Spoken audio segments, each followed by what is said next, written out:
Born in the post-war chaos of 1956, San Francisco, the Gypsy Joker Motorcycle Club, GJMC, emerged as a defiant wolf pack for restless veterans.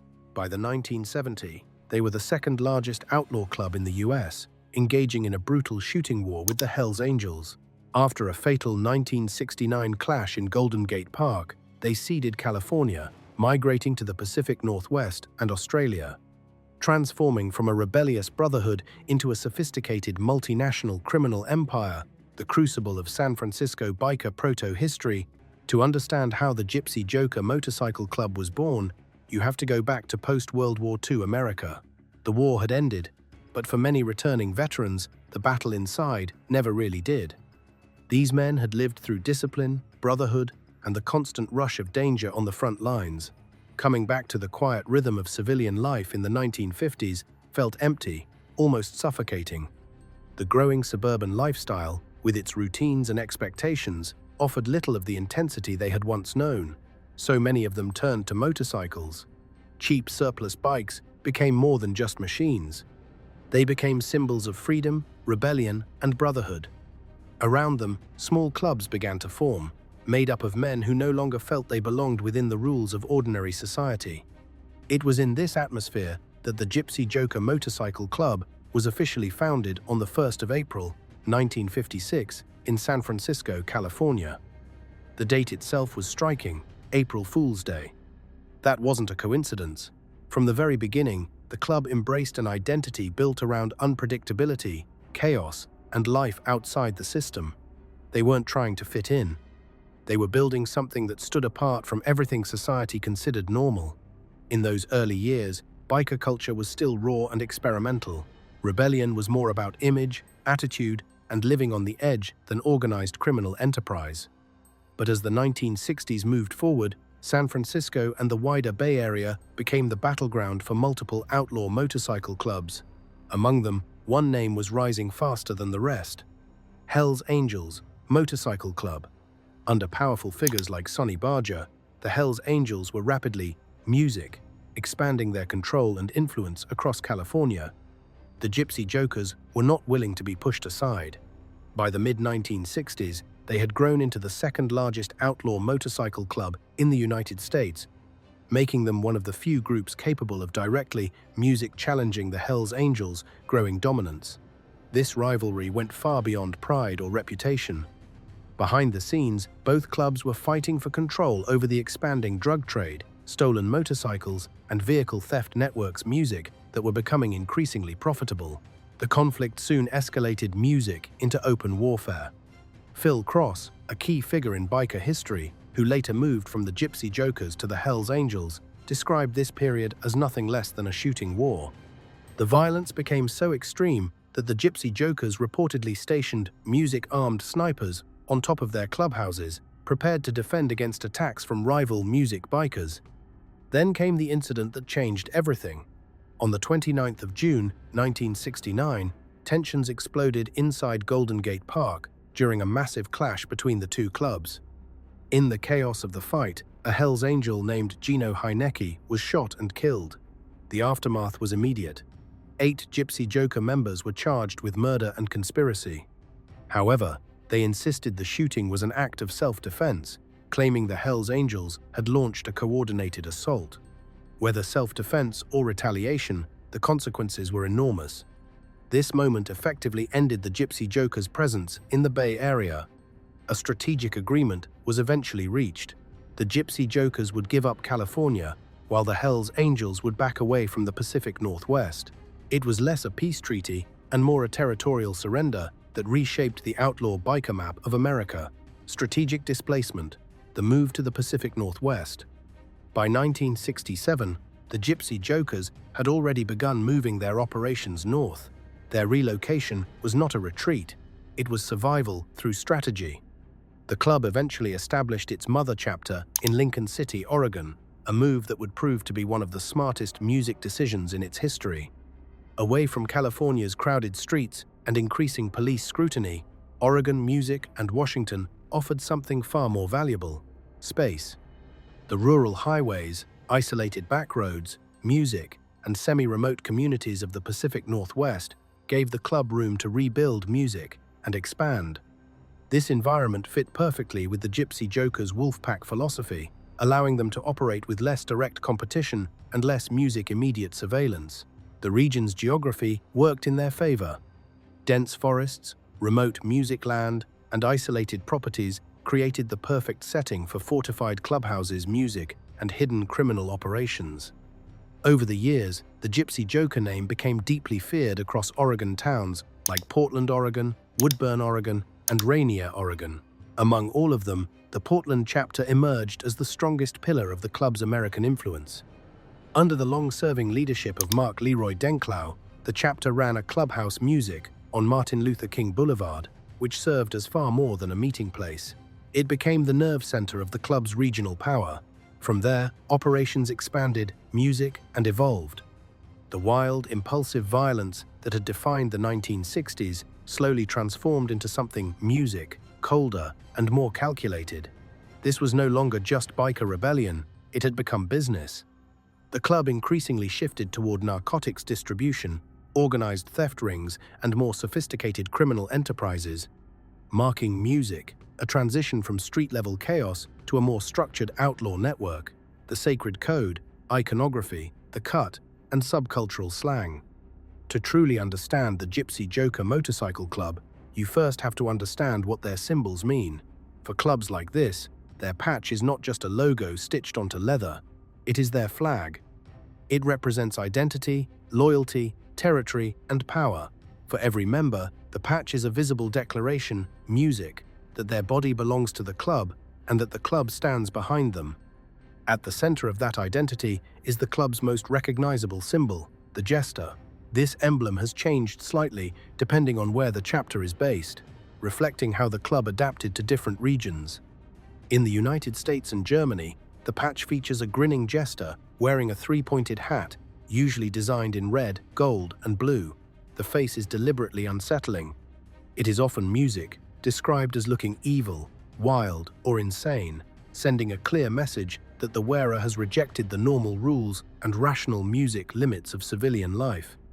But in Australia, the image takes on an even darker form. There, the club's patch is known for its laughing skull, often shown with an earring in the left ear.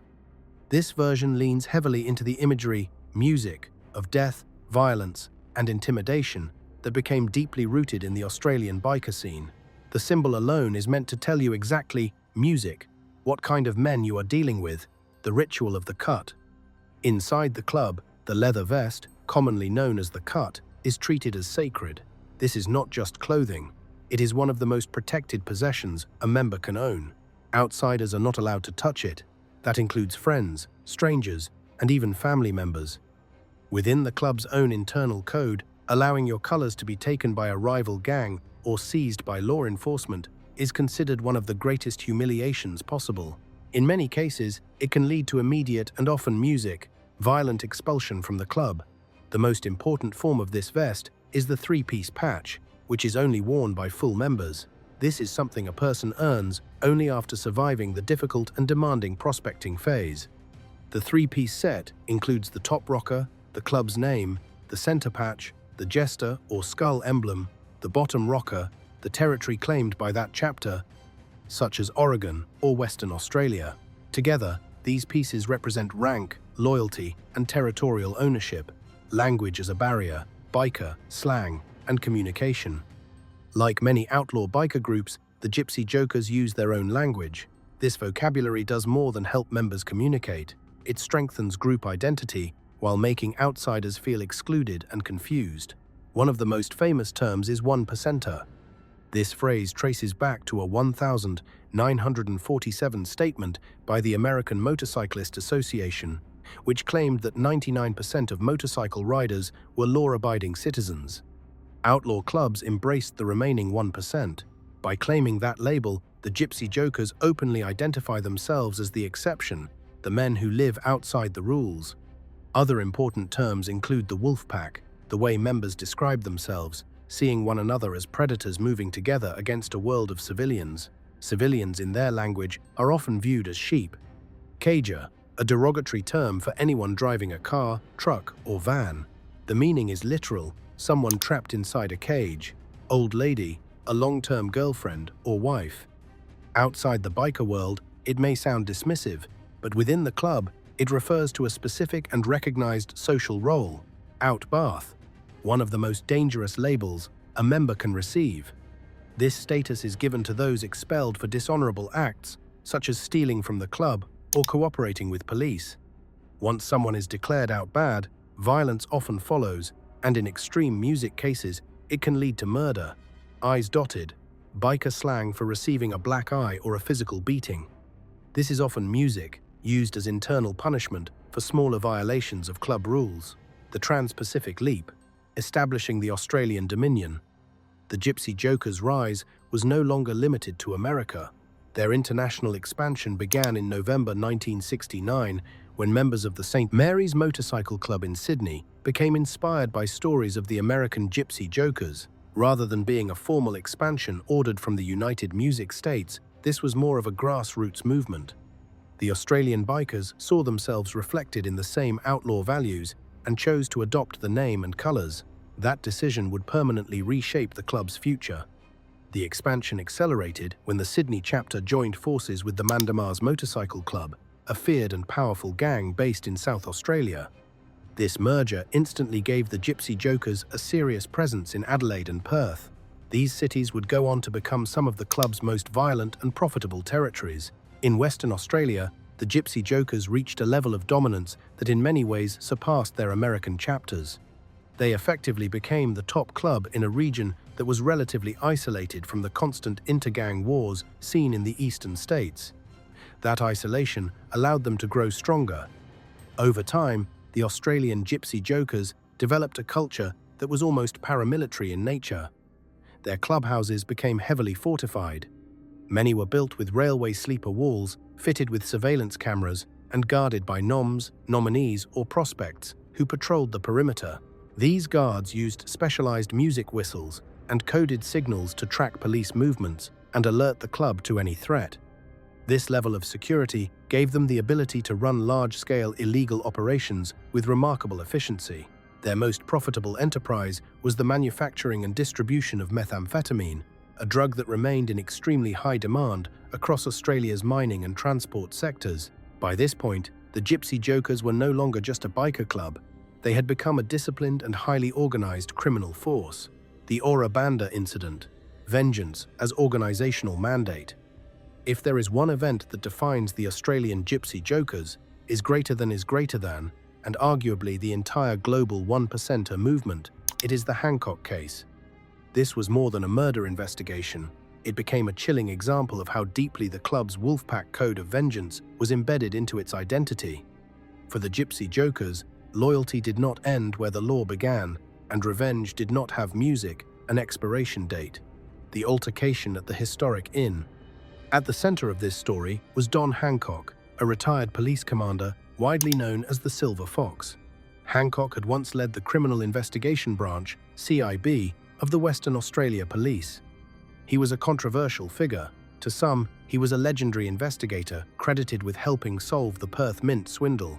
To others, he represented an older style of music, policing built on what many described as frontier justice. A man accused of music, forced confessions, corruption, and bending the rules when it suited the outcome. After retirement, Hancock moved away from the force and ran the historic inn in the remote gold mining town of Ora Banda, Western Australia. It was a small, isolated place, the kind of town where everyone knew everyone, and where trouble never stayed hidden for long. On the night of the 1st of October 2000, a group of Gypsy Jokers, including Billy Grierson, were drinking at the inn. What began as a night out quickly turned tense. According to reports, Grierson allegedly made obscene remarks in front of Hancock's daughter, leading to a heated confrontation. The bikers were eventually thrown out of the pub, but the night was far music from over. Later, as the group sat around a campfire near the inn, gunshots suddenly rang out from the darkness. One of those bullets struck Grierson in the chest. He collapsed and bled to death at the scene. Investigators later found forensic evidence suggesting the shots came from a high-powered rifle. A 303 rifle was also reportedly discovered in Hancock's music possession. Yet, despite the suspicion, the case never led to charges. Many believed that the blue wall of police silence, combined with the absence of conclusive proof, protected Hancock from prosecution. Officially, the case remained unresolved. But for the Gypsy Jokers, the verdict had already been made. The systematic destruction of a town. What followed was not an impulsive retaliation. It was methodical, calculated, terrifying. The Gypsy Jokers did not simply target Don Hancock. They began dismantling everything around him.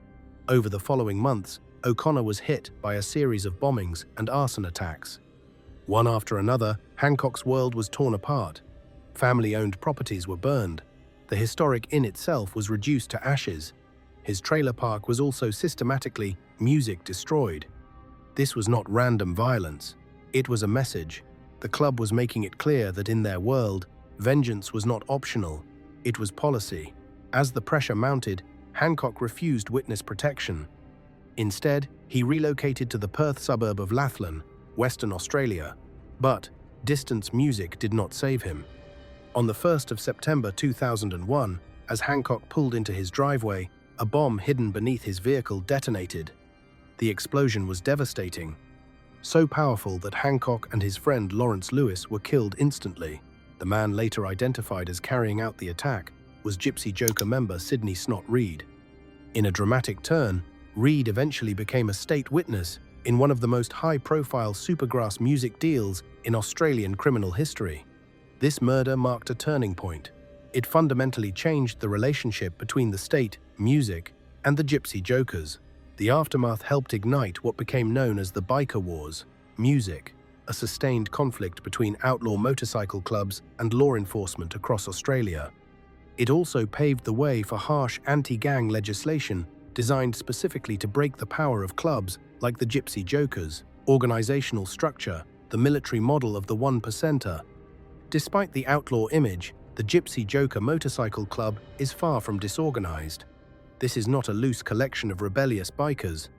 It operates more like a military-style hierarchy, built on discipline, rank, and chain of command. Every role exists for a reason. Every action follows an internal structure.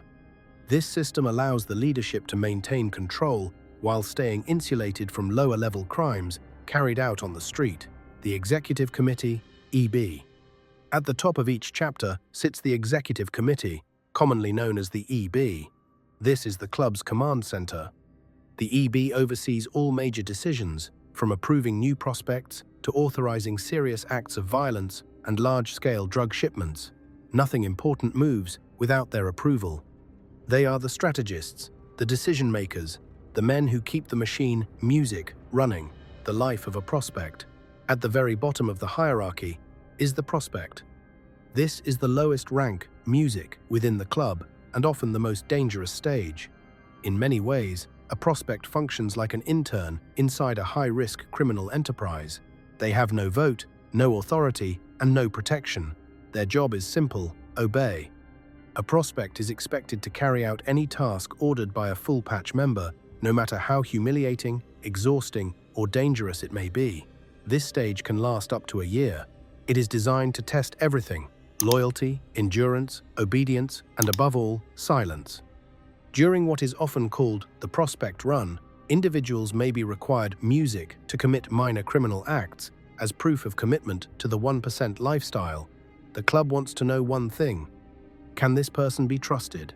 Those who survive the hazing, the pressure, and the constant tests may eventually be voted in, but even then, entry music is never guaranteed. In many chapters, a single no vote from one member is enough to permanently reject a prospect forever. And if the club does not see the necessary loyalty or the required music capacity for violence, the door closes for good. The Portland Purgatory, the torture of Robert Huggins. In the United States, few cases, music, did more to define the modern reputation of the Gypsy Jokers than the 2015 killing of Robert Huggins. This was not just a murder. It was a brutal glimpse into the club's music, internal justice system, a system built on fear, punishment, and absolute obedience. It also exposed the limits of the so-called brotherhood. Because once that bond is broken, mercy rarely follows. The context of betrayal. Robert Bagger Huggins had once been a trusted member of the club's Portland chapter. He had been around for years, but by 2014, everything changed. Huggins was caught stealing money from the club's cash drawer, reportedly music, to support a heroin addiction. Inside the Gypsy Jokers, theft from the club is considered one of the most serious betrayals possible. The punishment was immediate. He was declared out bad. That meant more than expulsion. It marked him as dishonorable.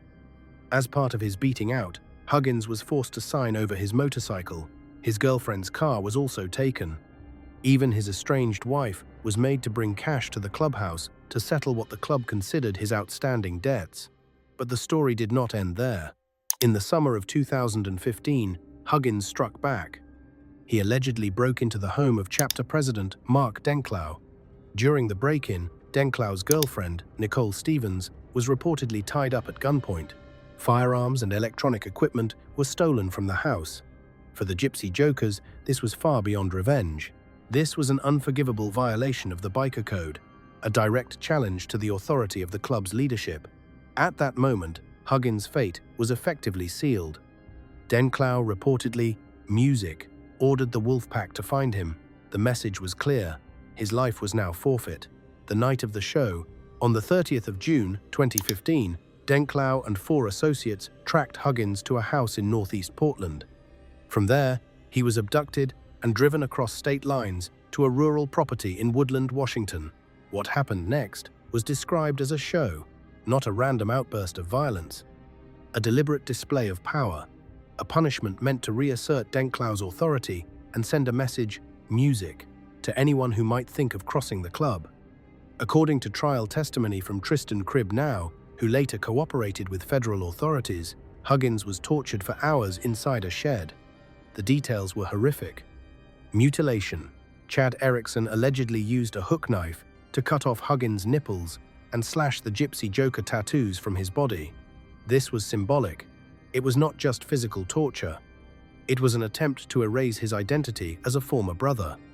Waterboarding Pribanow and Denklau reportedly poured water over a cloth covering Huggins' face, simulating drowning. The method was slow, terrifying, and designed to break him. Blunt force trauma. Denklau allegedly ordered Pribanow to smash his hands with a baseball bat. The reason, according to testimony, was to remind him what happens when someone steals from a Gypsy Joker, the execution. When earlier blows failed to kill him, Denklau reportedly said they didn't work. Pribanow then delivered the fatal strikes to Huggins' head using the bat. The beating finally ended music, his life. His body, badly battered and mutilated, was later dumped in a field near Ridgefield, Washington. It was discovered the next day by loggers. The medical examiner ruled the cause of death as multiple blunt and sharp force injuries. The brutality of the case shocked even seasoned investigators. Legal counteroffensives, RICO, and the insignia bans. The Huggins murder triggered a major federal crackdown in Oregon. For the first time, prosecutors moved to target the Gypsy Jokers not just as individuals, but as an organized criminal enterprise. They used the Racketeer Influenced and Corrupt Organizations Act, better known as RICO. This was significant. By proving that Music the Murder was carried out to maintain status and authority within the organization, prosecutors were able to treat the club itself as part of the crime. The strategy worked. Both Mark Denklau and Chad Erickson received life sentences. It marked one of the strongest legal blows the club had faced in the United States, the Australian insignia laws. While the US relied on RICO, Australia chose a different route. Rather than only targeting specific crimes, authorities moved to weaken the club's public presence and ability to gather. After the Hancock bombing and a string of violent public clashes, including incidents at Wanneroo Motorplex, state governments introduced prohibited insignia laws and anti-consorting music laws. These laws made it illegal for members to wear club symbols in public or gather in certain groups and locations. In Western Australia, enforcement became especially aggressive. In 2021, police seized the home of National President Leslie Lee Horty under Proceed's Music of Crime laws. The financial blow was devastating. A man who had once been a millionaire reportedly died in poverty. Then, in 2024, police carried out a major sweep of former club locations classified as proscribed places. Members were arrested simply for attending these sites. Motorcycles featuring club-specific custom airbrushing were also seized. The state was no longer just targeting crimes, it was targeting identity itself. Psychology of the 1%. Why men join the wolf pack? The question that remains is simple. Why do men join a club like this in the first place? Research into outlaw biker culture suggests that the answer is not always money, at least not in the beginning. For many, the initial attraction is brotherhood, a sense of belonging, a place among people who feel like outsiders in the normal world. Men who feel isolated, disconnected, or alienated often find powerful meaning in the structure and loyalty these clubs offer. The military parallel. For some members, the club functions almost like a civilian replacement for military life. A strong example is Chad Erickson, who served 22 years in the Army National Guard. For men like him, the Gypsy Jokers offer something familiar: a strict chain of command, a defined mission, a ready-made family, and total loyalty. During the Huggins trial, Erickson's defense argued that he joined for this sense of structure and purpose. They claimed he was an unwitting participant in the torture, but the jury saw it differently. Prosecutors argued that his military background and discipline made him a key operative in carrying out the crime. The jury agreed. The financial incentive. As members move deeper into the club, from social riders to committed hardcore 1%ers, motivations often begin to shift. Brotherhood may bring them in, but money often keeps them there.